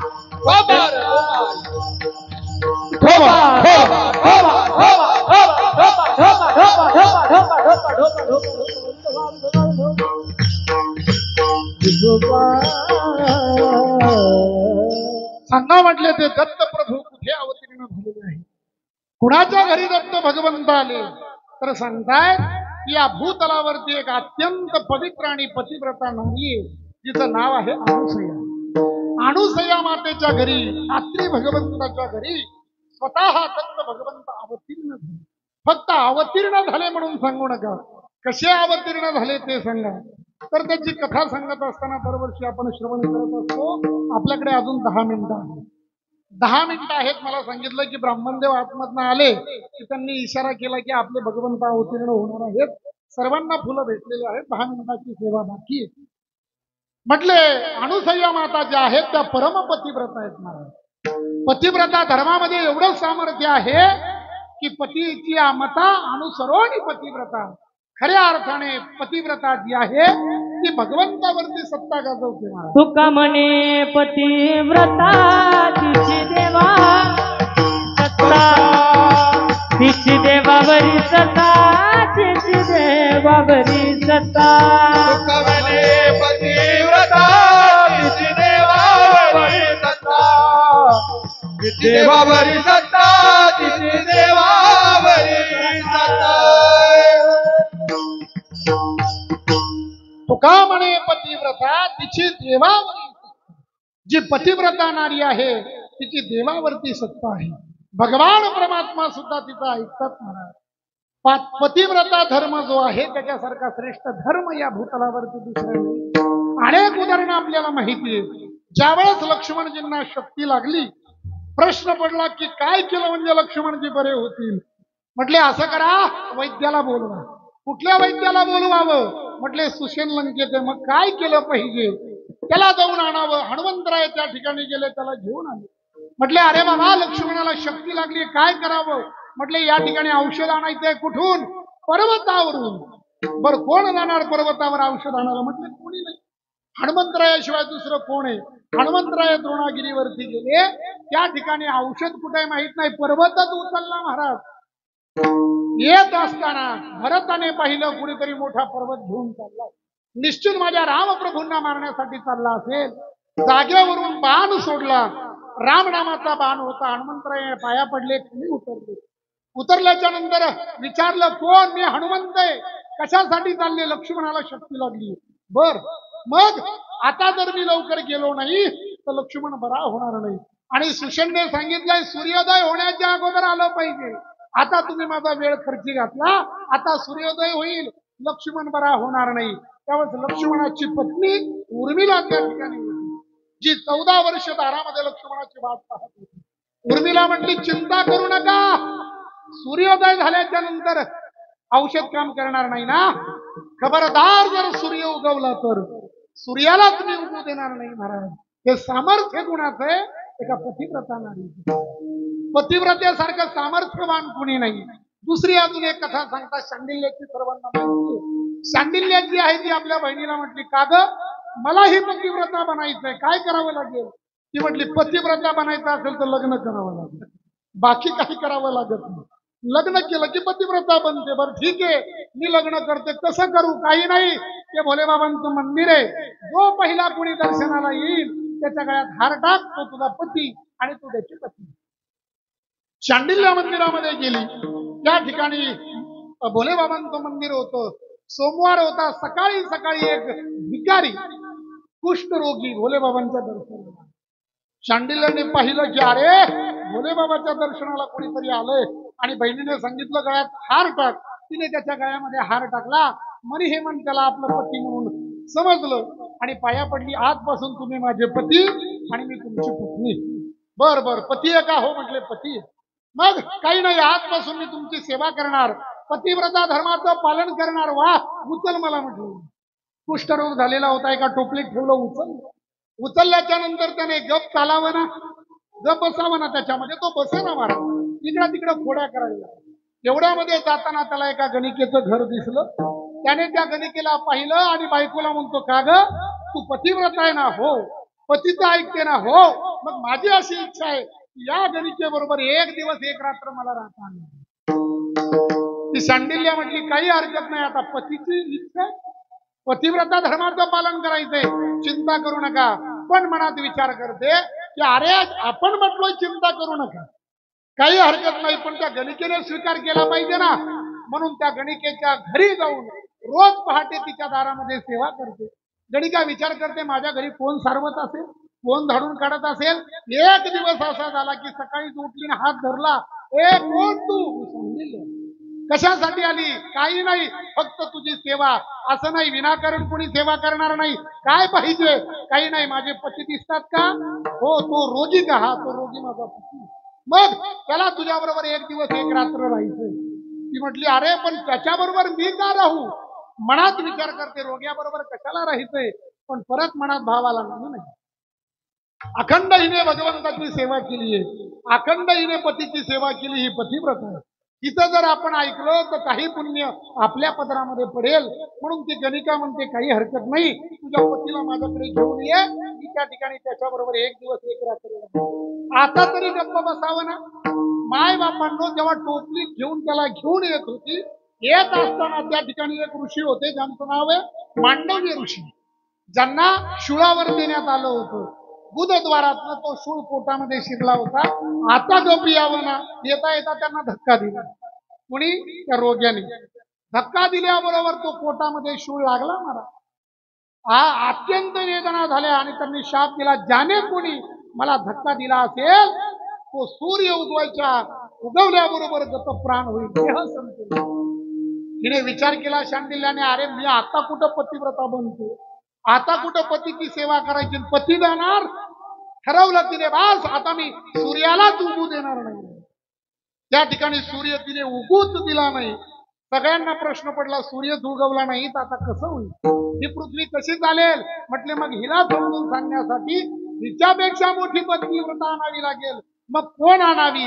तर मग तिथं अनुसय्या मातेला बोलावलं. अनुसय्या माता आली, अरे वेडे, अरे सूर्याला उगू दे. ती शांडिल्य म्हणते तुम्ही पतिव्रता आहात ना? हो. अरे सूर्य उगवल्यावर जर माझा पती जाणार असेल तर काय उपयोग आहे सूर्य उगू? मी उगूच देणार नाही. अनुसय्या मातेने सांगितलं मी वरदान देतो, सूर्य उगवल्यावर तुझा पती मरेल, पण मेल्याबरोबर दुसऱ्या क्षणाला मी त्याला जिवंत करेल, चिंता करू नको, मी सुद्धा पतिव्रता. असं म्हटल्याच्या नंतर माय बापांनो मग तिने सूर्याला उगू दिलं. सूर्य उगवल्याबरोबर त्या ठिकाणी तिचा पती मेला. दुसऱ्या क्षणाला अनुसयाने त्याला जिवंत केलं आणि हीच कीर्ती वाऱ्या हाती माप चाले सज्जनाचे, हीच कीर्ती त्रिभुवनामध्ये पसरली. आणि नारदजी ही कीर्ती घेऊन गेले कुठं? विष्णू भगवंताच्या महली म्हणजे वैकुंठामध्ये. नारायण नारायण. लक्ष्मीने विचारलं, काय नारदा आजकाल येणं जाणं कमी केलं? आई कोरोना झाल्यापासून कुठे जात? लोक घरात येऊ देत नाही, लोक जाऊन आता प्रेमच राहिलं नाही, आता काही गरज नाही. नारदा कसं येणं केलं काय सांगावं? मृत्यू लोकात गेलो होतो, एक पतिव्रता स्त्री भेटली, तिचं नाव अनुसया. एवढं सामर्थ्य मेलेल्या माणसाला ती उठवते. लक्ष्मी माता विचार करतात, मी पतिव्रत आहे, माझ्या समोर माझं गुणगान करायचं सोडून हा नारद तिचं गुणगान करतो, राग आला मला. लक्ष्मी माता म्हटल्या, नारदा अरे थोडं तरी तुला काही कळायला पाहिजे. आई यात काय कळायचं? जे मोठ आहे ते मोठ आहे, जे छोट आहे ते छोट. अहो तुमच्यापेक्षा पतिव्रत आहे. ठीक आहे, हे लाडू घे, जाता जाता खा, इथं बसायला वेळ नाही. 6 वाजला. नारदाने लाडू घेतले, नारदजी निघाले. निघाल्याच्या नंतर लगेच फोन लावला लक्ष्मी मातेने पार्वती मातेने. हॅलो, ऐकलं का?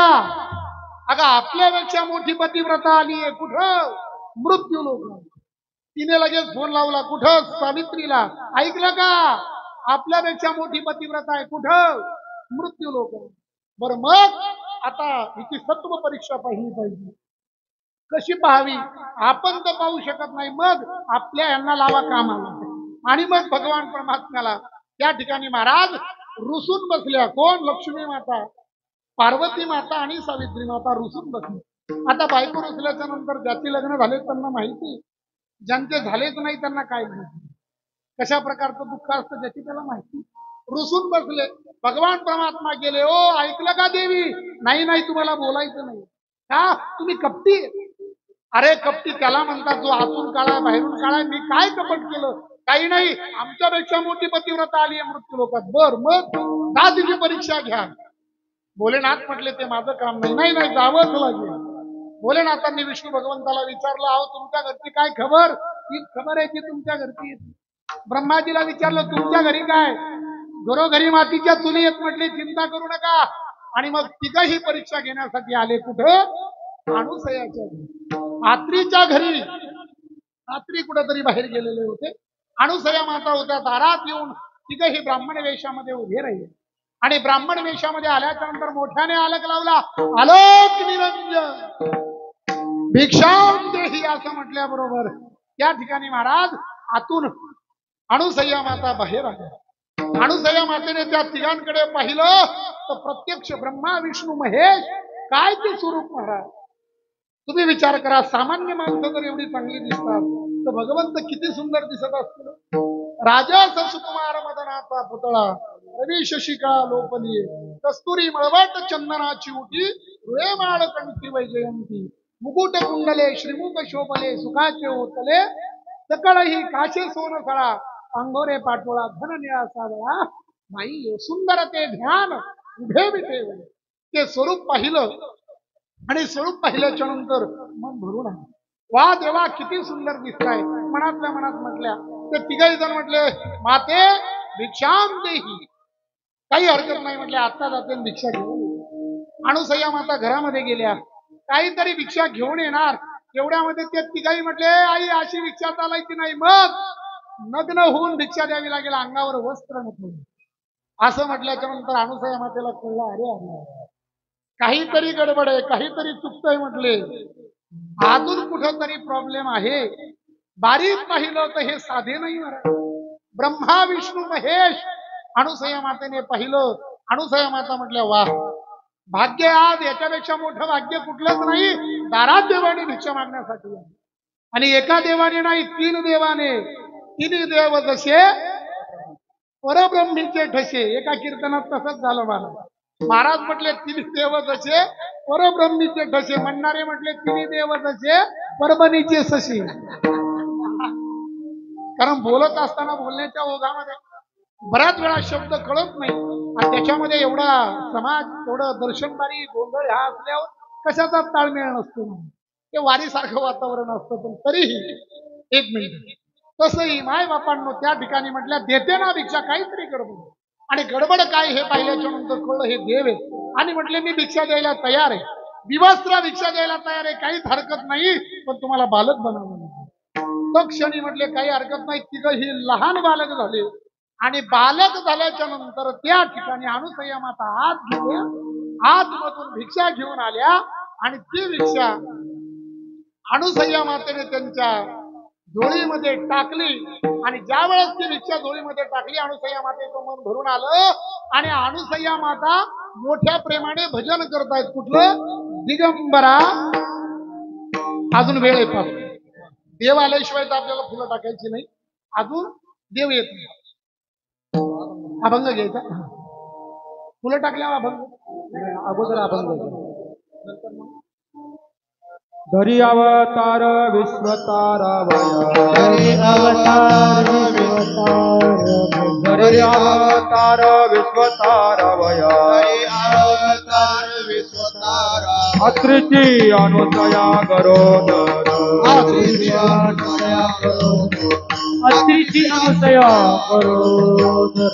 ऋतुकाळ हेमंत नक्षत्र रोहिणी, ऋतुकाळ हेमंत नक्षत्र रोहिणी, ऋतुकाळ हेमंत नक्षत्र रोहिणी, ऋतुकाळ हेमंत नक्षत्र रोहिणी, शुक्ल पक्ष दिनी पूर्ण तिथी, शुक्ल पक्ष दिनी पूर्ण तिथी, शुक्ल पक्ष दिनी पूर्ण तिथी, तिथी पौर्णिमा मास मार्ग शीर्ष, तिथी पौर्णिमा मास मार्ग, तिथी पौर्णिमा मास मार्ग शीर्ष, तिथी पौर्णिमा मास मार्ग, गुरुतो वासर उत्सव काळ, उत्सव काळ, गुरुतो उत्सव काळ, ऋतुकाळ हेमंत नक्षत्र रोहिणी, ऋतुकाळ हेमंत नक्षत्र रोहिणी, नक्षत्र रोहिणी, नक्षत्र रोहिणी, शुक्ल पक्ष दिनी पूर्ण तिथी, शुक्ल पक्ष दिनी पूर्ण तिथी, पक्ष तिथी पूर्ण तिथी, एका जनार्दने पूर्ण अवतार, बाहेर घेऊन या देव, बाहेर घेऊन या. पूर्ण अवतार, एका जनार्दनी पूर्ण अवतार, एका जनार्दनी पूर्ण निर्गुण निराकार आकार दे, निर्गुण निराकार आकार रे. ऋतुकाळ हेमंत नक्षत्र रोहिणी, ऋतुकाळ हेमंत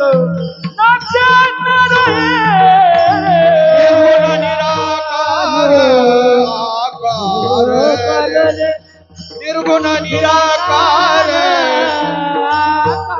रे ऋतुपाळ हेमंत रसद रोहिणी ऋतुकाळ हेमंत रसद रोहिणी शुक्ल पक्ष दिने पुनते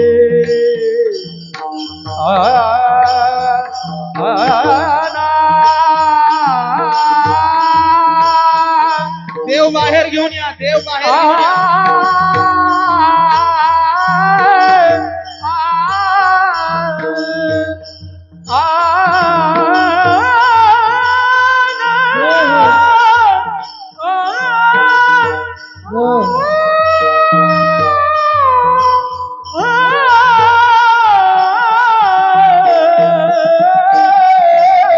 शुक्ल पक्षाची पूर्णतिथी बाहेर घेऊन या देव बाहेर घेऊन या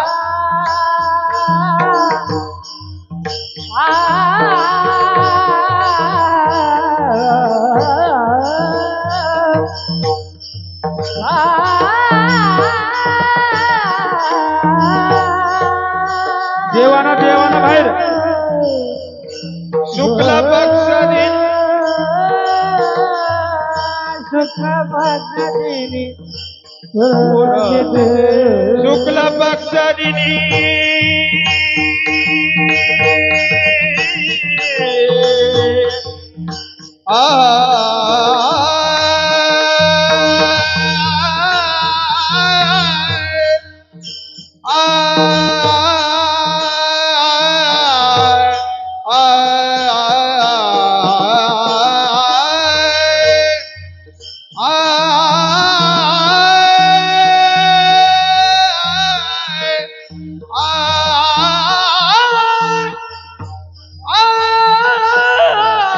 देव बाहेर येत आहे रोहिणी ऋतुकाळ रसद हेमंत नक्षत्र रोहिणी पुंडली कवरदा हरिविठ्ठल श्री खाली बसा, उठू ज्ञानदेव नका, कोणी उठू नका. पंढरीनाथ भगवान की माऊली ज्ञानेश्वर महाराज की जगद्गुरु तुकाराम खाली महाराज बसा, खाली बसा, उठू नका. अवधूत चिंतन श्री गुरुदेव सर्वांनी आपल्या आपल्या जागेवर खाली बसा. कृपया 2 मिनिटं सर्वांनी जागेवर बसून घ्या. कोणीही उठू नका. भगवान परमात्मा अवतीर्ण झालेले आहेत. सर्वांना आपल्याला भजन करायचंय. सर्वांनी खाली बसा.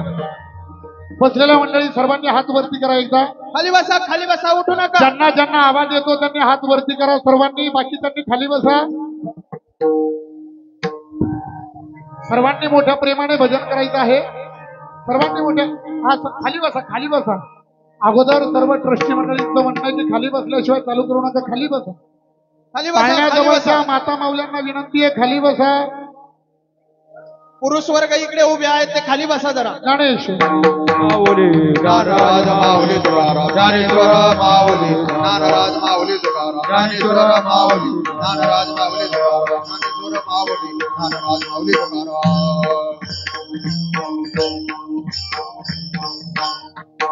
दिगंबरा दिगंबरा श्रीपाद वल्लभ दिगंबरा दिगंबरा सर्वांनी हात वरती घ्या. सर्वांनी हात वरती घ्या. मोठ्या प्रेमाने दिगंबरा दिगंबरा श्रीपाद वल्लभ दिगंबरा दिगंबरा प्रत्येकाने बोला. प्रत्येकाने बोला. हरी बोल. वल्लभ दिगंबरा दिगंबरा दिगंबरा श्रीपाद वल्लभ दिगंबरा दिगंबरा दिगंबरा श्रीपाद ताली वल्लभ ताली. हा हा हा. दिगंबरा दिगंबरा पाठीमागं बसलेले सर्वांनी टाळी वाजवा. हरी बोल. दिगंबरा श्रीपाद वल्लभ दिगंबरा सर्वांनी टाळी वाजवा. बोला बोला बोला. श्रीपाद वल्लभ दिगंबरा दिगंबरा दिगंबरा श्रीपाद वल्लभ दिगंबरा दिगंबरा दिगंबरा श्रीपाद वल्लभ दिगंबरा दिगंबरा दिगंबरा श्रीपाद वल्लभ दिगंबरा दिगंबरा दिगंबरा श्रीपाद वल्लभ दिगंबरा दिगंबरा दिगंबरा श्रीपाद वल्लभ दिगंबरा दिगंबरा दिगंबरा श्रीपाद वल्लभ दिगंबरा दिगंबरा ताली ताली. हा हा. दिगंबरा दिगंबरा श्रीपाद दिगंबरा दिगंबरा दिगंबरा. सर्वांनी मोठ्याने जयकारा लावायचा. सर्वांनी मोठ्याने बोला. पुंडलिक वरदा हरी विठ्ठल श्री नामदेव. पंढरीनाथ भगवान की माऊली ज्ञानेश्वर महाराज की जगद्गुरु तुकाराम महाराज की सर्व की जय हो. सर्वांचा आवाज आला पाहिजे. हातवर हातवर सर्व वारकरी सर्वांनी सरळ हात वरती. देवाने हात दिले. इथं हात वरती केले नाही. घरी जाताना तर हाताला काही झालं तर परत तिकडे येऊ नका. सर्वांनी सरळ हात एकदम सरळ कानाच्या रेषेत. सर्वांनी मोठ्याने बोलायचं. परत एकदा पुंडली. हा आवाज कमीत कमी आळंदीपर्यंत गेला पाहिजे. सर्वांनी मोठ्याने पुंडली श्री ज्ञानदेव पंढरीनाथ भगवान की ज्ञानेश्वर महाराज की जगद्गुरु तुकाराम महाराज की धर्म की अधर्म का प्राणियों में विश्व का गौ माता की भारत माता की भारत माता की सत्य सनातन धर्म की अपने अपने माता पिता की आज के आनंद की अवधूत चिंतन श्री गुरुदेव दत्त.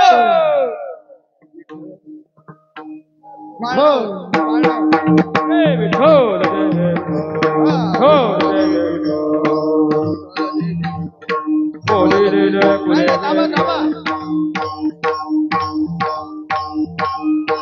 हो जा रही.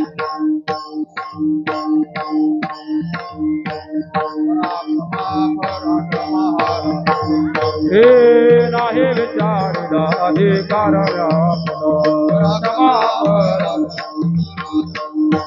तुका म्हणे ज्ञानेश्वरा राखा पाया पैकी करा.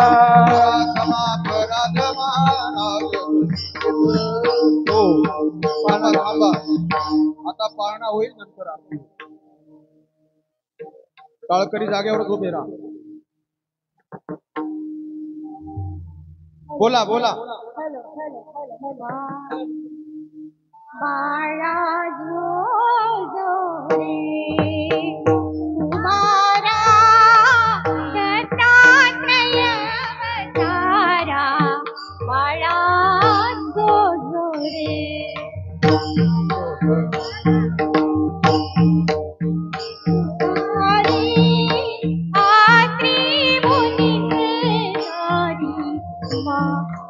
हरुवाले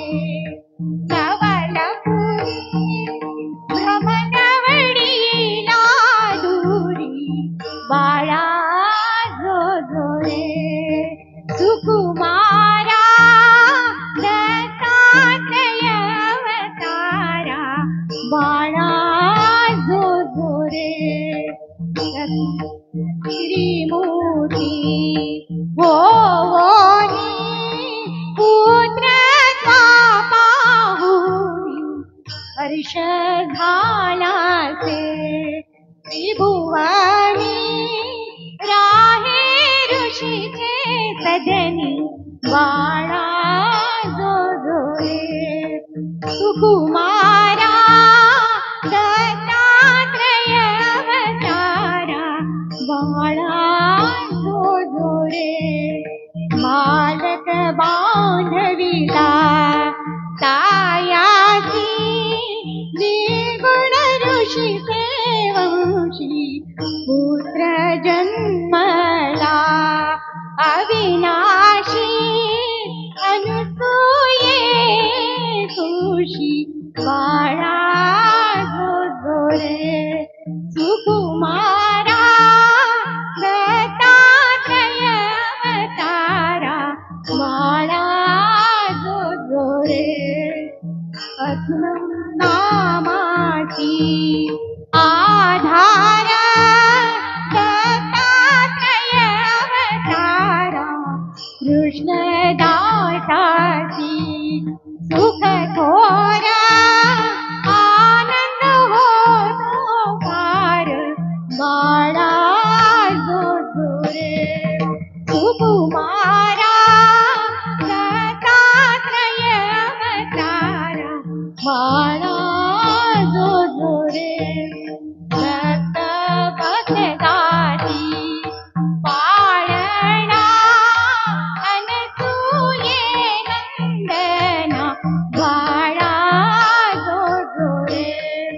सुकुमारा दत्तात्रय अवतारा बाळा जो जो रे बाळा जो रे बाळा जो जो रे. अवधूत चिंतन श्री गुरुदेव दत्त. ज्ञानदेव तुकाराम. ज्ञानदेव खाली बसा. ज्ञानदेव नादे समाधान तुमचे. खाली बसा. उठू उठू नका नका, कोणी. उठू नका. आज आरतीला कोणी उठू नका. खालीच बसा. सुरुवात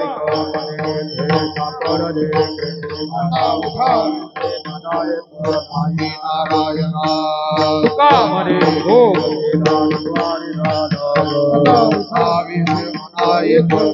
नारायण करोनी भारती चक्र पुरले नव सगन्य काळ हा दिवस पुण्य तुम्ही पुरले नव सगन्य काळ हा दिवस तुकावा हे ताळेवा पुरले नव सगन्य काळ हा दिवस तुकावा हे ताळेवा आदि पुरले नव सगन्य काळ हा दिवस प्रेम सप्रेम आरती गोविंदाचे धन्य धन्याचे लोचन नित्य करते अवलोकन बाळा प्रौढा देव प्रवालते परमानंद धन्य धन्याचे लोचन नित्य करते अवलोकन रामा मने केशवाचे देखुनी राहिलो सतत धन्य धन्याचे लोचन नित्य करते अवलोकन सुख करता दुःख हरता वार्ता विघ्नाची पूर्वे पूर्वे प्रेम कृपा दयाची सर्वांगी सुंदर वनदेंदुराची कंठे धडके माळ मोठा बाळाची जय देव जय मंगलमूर्ती दर्शन माते मन कामना पूर्ती जय देव रत्न कविता भरा तुझ गौरी कुमरा संतानाची मूर्ती कुंकुमची स्वरा हे दुर्गा मोरा शोभा शोभरा रुनुते नो पुरी चरणी गागरिया जय देव जय मंगलमूर्ती दर्शन मात्रे मन कामना पूर्ती जय देव लंबोदर पीतांबर परिवर वंदना माता वनपाई सजना संकष्टी पावावी निर्वाणी रक्षावी गुरुवर वंदना जय देव जय मंगलमूर्ती दर्शन मात्रे मन कामना पूर्ती जय देव त्रिगुणात्मक मूर्ते दत्ता हा दाना त्रिभुवनी अवतार जाना येते जेते शब्द नया अवमाना गुरुवर मुनिजन योगी समाधी नय जाना जय देव जय श्री गुरुदत्ता आरती वो वाळे तारले भवतिंता जय देव सभाय अभ्यंतरी तो एक दत्त अभागाचे कैसे नकळे मात राई परतरा त्याच्या आहेत जन्म मरणाचा पुरला ते अंत जय देव जय श्री गुरुदत्ता आरती वो वाळे तारले भवतिंता जय देव दत्त एवोनी यावो बाटा कला सद्भावे सांगे प्रेमात केला प्रसन्न होऊनी आशीर्वाद दिला जन्म मरणाचा फेरा तुझविला जय देव जय श्री गुरुदत्ता आरती वो वाणी तारली भवतिंता जय देव दत्त ऐसे लागले ध्यान परपले मन झाले उन्वन की तूपणाची झाले गुळवन एका जनार्दनी श्री दत्त जान जय देव जय श्री गुरुदत्ता आरती ओ वाणी तारणी भवतिंता जय देव युगे 28 विठ्ठली उभा वामांगी रुक्माई दिसती उभी शोभा सुंदरी वार भेटी प्रगमाली का करणी वाहे भीमा उत्तरी जगा जय देव जय पांडुरंगा रुक्माई वल्लभा राहीचा वल्लभ पावे जो लगा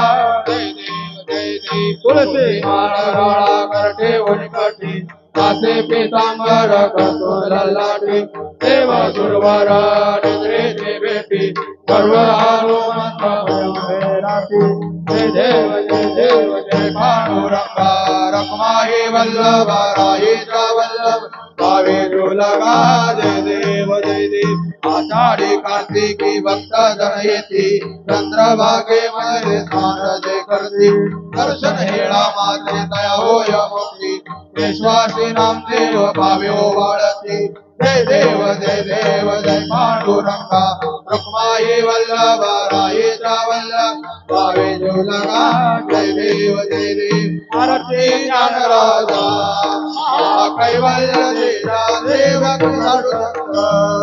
मनुवेदना मारा आरती ज्ञान राजा लोकले नाचके ईकाने नाची कोणी अवतार पांडुरंग आवडे जारे आरती ज्ञान राजा देवक दर्शक मनुवेदना मारा आरती ज्ञान राजा प्रगट होय मोरे विश्वा ब्रह्माचे गेले राम जनार्दनी आई कपट नेले आरती ज्ञान राजा महाकैवल्य तेजा देवक दर्शक मनोवेदना मारा आरती ज्ञान राजा स्वामी सद्गुरु दामा सचितानंद मूर्ती पाय दाखवे हे रागव सागरात पाषाण तारिले तैसे तुकोबाचे भक्त रचिले माधवी तुकारामा स्वामी सद्गुरु दामा सचिदानंद मूर्ती पाय दाखवे सुखदा तुझे ब्रह्म तुकारी आले मनोनिराश करते मस्तक फिरले आरती तुकारामा स्वामी सद्गुरु दामा सचिदानंद मूर्ती पाय दाखवे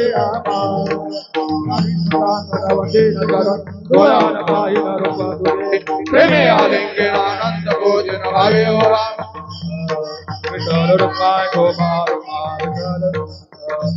श्री अनंता मधुसूदना पद्मनाभा नारायणा जगद्व्यापका जनार्दना आनंद गणा अविनाश सकल देवादिदेवा कृपाळवादी केशवा महानंदा महानुभवा सदाशिवा सदरूपा चक्रधरा विश्वंभरा गरुडध्वजा करुणाकरा सहस्रपादा सहस्रकरा सागरा शीश शयना कमल नयना कमलापती मोहना वरण मूर्ती भवतारका धरचाती वामन मूर्ती त्रिविक्रमा आगाये सगुणा निर्गुणा जगजनिता जगज्जीवना वसुदेव देवकी आरतीचं ताट इकडे घेऊन या विनेकराकडे आणा तुका आला लोटांगणे आरती घेऊन ठाव द्यावा तरणी शेती करीत असे विनवली भवबंधनी सोडवावे सकळ देवादिदेव कृपाळवादी केशवा महानंदा महानुभव सदाशिवा सदरूपा आता विश्वात्मके देवी देने वाक्य तो सावी तो खाली बसा सर्वांनी खाली बसा आरतीचं ताट इकडे आणा आरती अगोदर विनेकराकडे आणा भूतान परस्परे परो मैत्रीवांचे दुरितांचे तिमिर धावो विश्व स्वधर्म सूर्य पावो जो देवांची लोटी लावो प्राणिनाथ वर्षदा सकल मंगळी ईश्वर निशांची मांदी आळी अनवरत हो मंडळी भेद कल्पतरुचे आरव चेतना चिंतामणीचे गाव बोलते जे अर्णव पिऊ शांती खाली बसा खाली बसा अहो पहिली विनेकराकडे न्या आरती हे सर्व ही सदा सज्जन सोयरे होतो भवना सर्व सुखी पूर्ण होई ते लोकी भजिद्वारे मूर्ती अखंडित आणि ग्रंथोपजीवी विशेषी लोकी दृष्टा दृष्टैदे होवा वेदी एतमने श्री विश्वेश्वरा हो आहो येन दान पसाहो देवरे ज्ञान देवो सुखिया झाला देवरे ज्ञान देवो सुखिया झाला देवरे ज्ञान देवो सुखिया झाला विठ्ठल रखमाय विठोबार विठ्ठल रखमाय विठोबार विठ्ठल रखमाय विठोबार विठ्ठल अकल्प आयुष्य भावे तया कुला माझी आ सकळा हरीचा दासा कल्पनेची बाधा नो कोणे काळी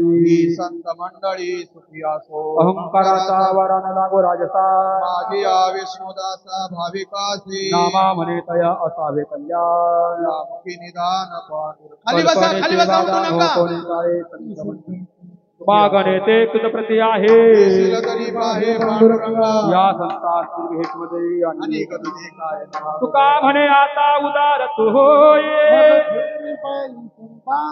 या संतासी निर्विहेती मदरे आणि तुझे काय न मागू दे ज्ञानदेव तुकाराम ज्ञानदेव तुकाराम ज्ञानदेव तुकाराम ज्ञानदेव तुकाराम तुकाराम तुकाराम कुंडली कवरदार विठ्ठल श्री ज्ञानदेव पंढरीनाथ भगवान की जय माऊली ज्ञानेश्वर महाराज की जगद्गुरु तुकाराम महाराज सद्गुरु जो